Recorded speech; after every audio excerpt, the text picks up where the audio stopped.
28 August ছাত্র প্রতিষ্ঠা দিবসের মঞ্চ থেকে রাজ্যের মুখ্যমন্ত্রী নির্দেশ দিয়েছিলেন ছাত্রদের আন্দোলন করতে। রাজ্যের প্রতিটি কলেজগুলিতে চলছে আন্দোলন। সেই নির্দেশে হুগলির ইটাচুনা বিজয়নারায়ণ মহাবিদ্যালয়ের তৃণমূল ছাত্র পরিষদের অবস্থান বিক্ষোভ। আরজিকর মেডিকেল কলেজের ঘটনাকে কেন্দ্র করে দোষীদের শাস্তির দাবি নিয়ে এবং সিবিআইয়ের হাতে থাকা দায়িত্ব সত্ত্বেও আরজিকর মেডিকেল কলেজ ঘটনার দোষীদের কেন কোনো বিচার নেই সেই প্রশ্ন তুলে বিচারের দাবি নিয়ে কলেজ গেটের সামনে অবস্থান বিক্ষোভ কর্মসূচি। দেখুন সেই ছবি। অবস্থানে বিএনসিপি বিক্ষোভেতে বিএনসিপি প্রতিবাদে বিএনসিপি আমরা করা বিএনসিপি করছি যারা বিএনসিপি ধর্ষণকারীদের শাস্তি দাবি নিয়ে তৃণমূল ছাত্র পরিষদ লড়ছে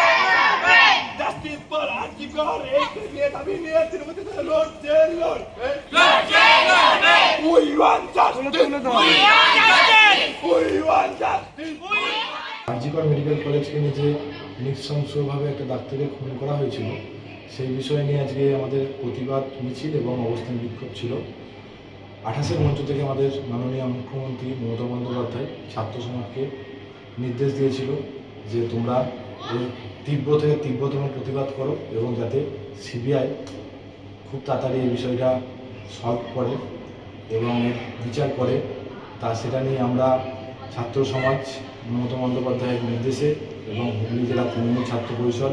পান্ডা ব্লক তৃণমূল ছাত্র পরিষদের সভাপতি দীপমান নিয়োগের নির্দেশে আজকে আমাদের বিজয়নারায়ণ মহাবিদ্যালয় তৃণমূল ছাত্র পরিষদের পক্ষ থেকে আমরা অবস্থান বিক্ষোভ কর্মসূচি পালন করলাম এবং আগামী দিনে যাতে এই তীব্রতম এই নিন্দনীয় ঘটনা যাতে আর না হয় বা যারা দোষী যারা খুনি যারা ধর্ষণকারী তাদের যাতে শাস্তি হয়